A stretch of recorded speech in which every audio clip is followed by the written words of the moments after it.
迎来到 Miki 的频道，台湾男子跟台湾面线的频道。大家好，你猜到我是谁了吗？因为 Miki 是懒鬼，所以美女又来代班啦。今天想介绍的是在台中的99面线，台北甜不辣。它在水市场里面，这市场是面线集散地吗？光是这里 Miki 就吃了4、5间，不过还有一间古早味 ，Miki 已经去了10次以上，从来没吃到过，有机会吃到再跟大家分享咯。话说回来，99 Miki 今天到这里点了综合面线，品尝看看口味如何。它是浓的勾芡，上面有些许香菜，中等量的醋。Miki 稍微吸了一些醋调，它的辣椒 Miki 很喜欢，是生辣椒辣油。肉羹的部分很像烤肉自己腌的那种肉排，重点的大肠头吃起来非常软烂，有中药卤包香气，些许酸醋味。整体而言是可以稍微解个面线瘾的店哦。我这样总结还可以吗？如果你喜欢我的主持，欢迎在影片底下留言，别忘了帮如此美丽动人的我按赞、订阅、开启小铃铛，这样就不会错过我的影片更新。今天的影片就到这边结束，那么我们下次见，拜拜。下面又进入了杂谈的时间。杂谈又要我来啦，我实在太辛苦啦。Miki， 你在搞啥？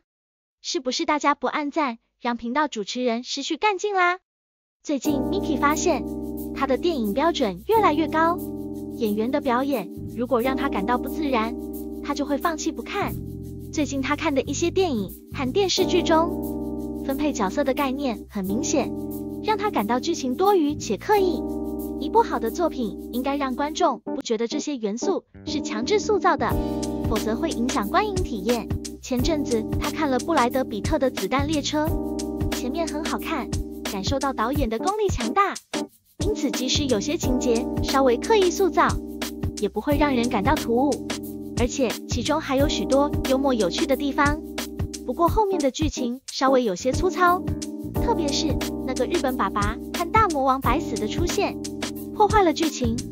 他认为这部电影可以更好，特别是制作团队如此顶尖的情况下，山卓布拉克的出场让他不太喜欢。但是这只是他的个人看法，不代表多数人的立场啦。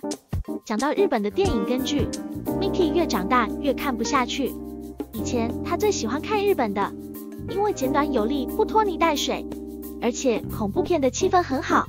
相较于欧美的恐怖片，日本恐怖片更有深度。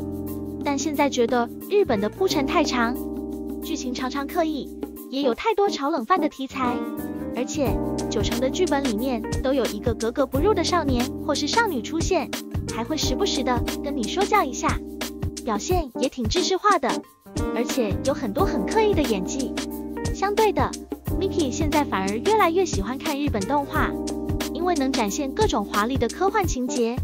最近几部像《海潮之声》、《天气之子》等动画不用考虑人物的演技，而且不受预算的限制，能够更好的展现各种情节。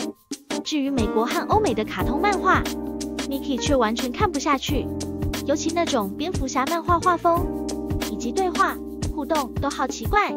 当然也有很好的作品，比如他前一段时间看的蜘蛛人新宇宙动画电影版还不错，尤其是画面呈现的 3D 效果很棒。Miki 想到，其实欧美也受到日本动漫的影响。最近 Linkin Park 出新歌，主唱虽已不在人世，但他们的新单曲和专辑竟然出版了，令人意外。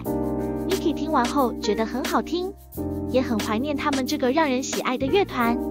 在 MV 中融合了很多日本动漫的感觉，这证明日本动漫的影响力非常深远。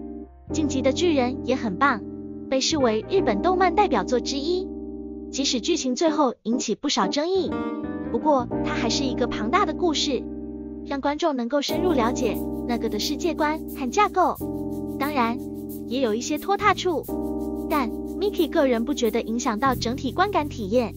又想到金敏，他是一位 Miki 非常敬重的日本动画大师，他也已经去世了。前阵子 Miki 的弟弟向他推荐了《妄想代理人》，但集数很多，铺陈也比之前的所有作品都要长，所以有些地方看到后就有点不耐烦了。Miki 最终没看完，不过有一次和大学时的好友聚餐，我们聊到这部动画，他说他看完了。的确，这部动画有很多深意和思考。Miki 的老友也认为这部作品很棒。他有一个很好笑的方法，他说他是跳着看完的。看来 Miki 不是唯一一个觉得他铺陈太长的人。后来 Miki 也学他跳着看，终于看完了。其实现在手机和 YouTube 的好处就在于，如果觉得太拖了，就可以右上角点2下，是一个小技巧，轻松快转或跳过一小段，去找到下一个新的话题或更精彩的部分。这可以让大家有更好的收看体验，分享给大家。好啦，我累坏了，今天的杂谈就到这边结束，拜拜。